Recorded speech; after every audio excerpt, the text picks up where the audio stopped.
Je pense qu'au-delà de la transition écologique, on a aussi deux autres méga tendances qui sont l'arrivée en fanfare, j'ai envie de dire, de l'intelligence artificielle et aussi à plus moyen terme la transition démographique qui viennent impacter en même temps et avec beaucoup de force tous les collectifs de travail, toutes les entreprises et en fait toutes les activités humaines où qu'elles se situent. Et autant je trouve que évidemment la transition écologique a toute son importance, autant je trouverais dommage de faire l'impasse sur ces deux autres tendances qui sont à mon avis tout aussi impactantes pour l'entreprise.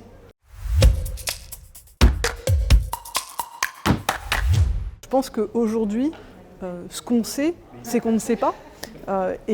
Évidemment, ça n'empêche pas de planifier, d'essayer de se fixer une direction. Mais la réalité nous rattrape toujours.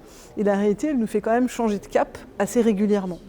Et donc dans ce contexte-là, le plus important pour les entreprises, c'est de développer leur plasticité, leur capacité à s'adapter, parce que c'est ça qui sera en fait finalement la meilleure garantie de résilience.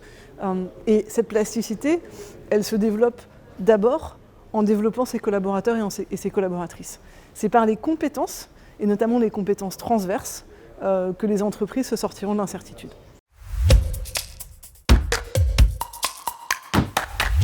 Alors, je ne sais pas si moi je parlerai nécessairement complètement de nouveaux métiers. Je pense que les métiers, beaucoup de métiers vont continuer à exister sous une forme un peu différente. Ils vont être transformés en profondeur. On ne fera plus des métiers qu'on fait aujourd'hui de la même façon aujourd'hui et demain. Par exemple, si on pense au métier du bâtiment, les gestes vont changer. En revanche, on aura toujours besoin de maçons, d'électriciens, de plombiers, et j'en passe et des meilleurs. Ils feront juste leur métier un peu différemment. Il y aura aussi certainement l'émergence de nouveaux métiers, mais celle-là, elle est très très difficile à anticiper. Donc, le plus important, c'est d'arriver à trouver des adjacences de compétences entre les métiers existants et ces nouveaux métiers, pour permettre à des gens qui sont déjà formés sur toutes ces compétences adjacentes, de se former sur les quelques compétences additionnelles qui leur permettront d'exercer ces nouveaux métiers, pour ne pas repartir de zéro.